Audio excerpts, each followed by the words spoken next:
Luckily, no, because we have a great sound guy. A couple of people who came to opening last night were asking about it because he is the one he knows when to cut a mic out and on because he's controlling the microphones of over 20 actors who he needs to pump that out to a huge theater every night and make sure you're not hearing someone else breathing while someone else is speaking, so he's constantly controlling it.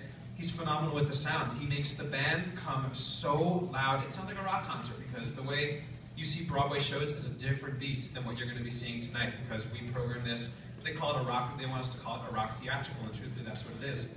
There is a story, but it's first and foremost, it's a blasting concert. The music and the lights will hopefully make you feel. My absolute favorite part of the show is when the guitarist comes out and by the fence there and does the solo. Yeah. Because that's just like, to me that was like, it totally feels like cheesy, you know, like 80s rock video, yeah. Like everything that Queen is about was totally over the top, just like, it was like simultaneously hilarious and awesome. Yeah, you know? That's exactly what it is. And you know, in terms of on stage, we have an amazing sound guy. Off stage, though, it does require a massive amount of vocal care because, you know, I mean, most of us also, we don't just do musical theater. There are some people who dance professionally. There's like I sing. I've been a backup singer and a gigging musician, like what you see the people, not in Nashville, but what you see the people, you know, in all the Nashville bars do. The problem is with musical theater is if you're having a rough night, you can't take it down a key, and you can't cut that song from the set list. And and keep in mind that career has, and that department of music has many of its own struggles.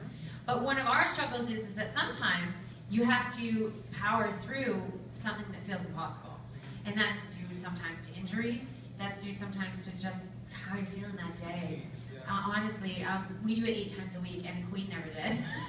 So take that. No, but really, we do it 8 times a week. And so on days when we have to do it twice. But are you studying astrophysics on the side? Well, that's true. That's true. I'm not finding new planets and black holes. But no, honestly, doing it 8 times a week is something that we just have to be so conscious of, especially our leading man. He, it's an incredibly big thing, and you know the thing is with musicals is it's never the music that is the killer for your voice. It's the speaking, it's the dialogue, because it has to be so energized and so. I mean, I don't know where y'all are sitting. I said y'all. I should follow it up with like an A, but no, but I don't know where everyone is sitting tonight. But I mean, the people way at the back, they need to see our emotions, and they need to hear our emotions and inflections way back there. And while we do have sound and technology to help us out, it is on our shoulders largely to provide that. So that is something that is very, very tiring. There are nights when you want to go out and have fun, and you can't. You got to go home. Lots of water, lots of sleep.